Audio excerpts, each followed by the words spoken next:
ഈയിടെയായിട്ട് പേപ്പറിൽ കണ്ടുവന്നതാണ്. അതായത് HIV ഉള്ള ആൾക്കാരുടെ എണ്ണം എടുത്ത് നോക്കുമ്പോൾ അതിൽ ടീനേജ് ഗ്രൂപ്പിലുള്ള ആൾക്കാരിലാണ് കൂടുതൽ HIV രേഖപ്പെടുത്തിയിട്ടുള്ളത്. ഈ HIV തുടങ്ങിയ സമയത്ത് ആദ്യമായിട്ട് നമ്മുടെ നാട്ടിലൊക്കെ അത് വന്ന സമയത്താണെങ്കിൽ അവയർനെസ്സും കൂടുതലായിരുന്നു. അതുപോലെ എന്തൊക്കെ പ്രിക്കോഷൻസ് എടുക്കാം എന്നുള്ളതിനെ കുറിച്ച് എല്ലാവരും ബോധേഡായിരുന്നു. പക്ഷേ ഇപ്പോൾ റീസെൻ്റ്ലി യങ് ഏജിൽ കുറച്ചും കൂടി ആൾക്കാർ കുറച്ചുകൂടി ലിബറലാണ്. അതായത് കുറേ ഫ്രണ്ട്സും ബോയ് ഫ്രണ്ട്സും മൾട്ടിപ്പിൾ പാർട്ട്നേഴ്സും അങ്ങനെയുള്ള ഒരുപാട് മൾട്ടിപ്പിൾ റിലേഷൻഷിപ്സിലൊക്കെ ചെന്ന് വീഴുന്ന ഒരു പ്രായത്തിലുള്ള കുട്ടികളാണ് നമ്മളിപ്പോൾ ഇപ്പോഴത്തെ ജനറേഷനിലും കൂടുതലായിട്ട് കണ്ടുവരുന്നത്. അത് കാരണം തന്നെ അവർക്ക് ഇതിനെക്കുറിച്ച് കൂടുതൽ അവെയർ ആണോ എന്നുള്ള കാര്യം നമുക്കറിയില്ല. പണ്ടത്തെ അത്ര തന്നെ അവയർനെസ് പ്രോഗ്രാംസ് ഒന്നും ഇപ്പോൾ HIV കുറിച്ച് നടക്കാത്തതുകൊണ്ടും ആയിരിക്കാം. പിന്നെ പല സോഷ്യൽ മീഡിയ ഇൻഫ്ലുവൻസ് കാരണവും മോഡേൺ ഒരു ചിന്താഗതി വന്നത് കാരണം പലരും ഈ മൾട്ടിപ്പിൾ റിലേഷൻഷിപ്സിലേക്ക് മൾട്ടിപ്പിൾ പാർട്ട്നേഴ്സിലേക്ക് കുറച്ച് കോമൺ ആയിട്ട് കണ്ടുവരുന്ന ഒരു പ്രവണതയുണ്ട്. ഈ പ്രായത്തിലുള്ള കുട്ടികൾ കുറച്ച് അവനവൻ്റെ ശരീരത്തിനെ കുറിച്ചും ഇങ്ങനെയുള്ള HIV മുതൽ അതുപോലത്തെ സാംക്രമിക രോഗങ്ങൾ വരാനുള്ള സാധ്യതയെക്കുറിച്ചും കുറച്ചും കൂടി ബോധേഡായിരിക്കണം. കാരണം ജീവിതം എപ്പോഴും ഫൺ മാത്രമായിരിക്കില്ല. അപ്പോൾ നമുക്ക് കിട്ടുന്ന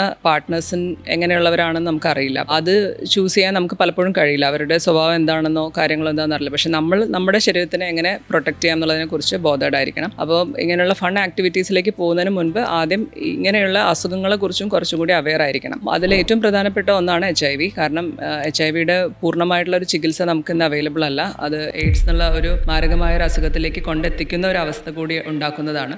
ഇനിയിപ്പം പാർട്ട്നേഴ്സ് ഉണ്ടെങ്കിൽ തന്നെ സെക്ഷൽ റിലേഷൻഷിപ്പ് മെയിൻറ്റെയിൻ ചെയ്യുന്ന ആൾക്കാരാണെങ്കിലും അവരെ എങ്ങനെ ഇങ്ങനെയുള്ള ഇൻഫെക്ഷൻ വരാതെ തടയാം എന്നുള്ളതിനെ കുറിച്ച് അറിവുള്ളവരായിരിക്കണം. അപ്പം ഏറ്റവും ഇമ്പോർട്ടൻ്റ് ആയിട്ടുള്ള ഒരു കാര്യം എന്ന് വെച്ചാൽ കോണ്ടം യൂസ് ചെയ്യുക എന്നുള്ളതാണ്. കാരണം യങ് ഏജിൽ വേറെ കോൺട്രസെപ്റ്റീവ് മെത്തേഡ്സ് ഉണ്ടെങ്കിലും കോണ്ടം മാത്രമേ ഈ HIV പോലുള്ള സാംക്രമിക രോഗങ്ങളിൽ നിന്ന് പ്രിവെൻഷൻ അല്ലെങ്കിൽ അത് വരാതെ തടയാനുള്ള ഒരു ബാരിയർ ആയിട്ട് നിൽക്കുന്നത് കോണ്ടം മാത്രമാണ്. അപ്പോൾ കോണ്ടത്തിൻ്റെ യൂസ് എല്ലാവരും അറിഞ്ഞിരിക്കണം, എസ്പെഷ്യലി ടീനേജ് പ്രായത്തിലുള്ള കുട്ടികൾ. അപ്പോൾ അത് സ്ഥിരമായിട്ട് ഉപയോഗിക്കുകയും അതിൻ്റെ ആവശ്യകത മനസ്സിലാക്കുകയും കൂടി ചെയ്യണം. അതുമാത്രമല്ല നമ്മുടെ ശരീരം പ്രൊട്ടക്ട് ചെയ്യാനുള്ള എല്ലാ ഉത്തരവാദിത്വം അവനവൻ്റേതാണെന്നും ഏതൊക്കെ രീതിയിലുള്ള സാംക്രമിക രോഗങ്ങൾ സെക്ഷൽ ബന്ധത്തിലൂടെ വരാമെന്നുള്ളതിനെക്കുറിച്ചും അതിനെങ്ങനെയൊക്കെ പ്രിവെൻറ്റ് ചെയ്യണം എന്നതിനെക്കുറിച്ചും എല്ലാവരും അറിഞ്ഞിരിക്കേണ്ടതാണ്.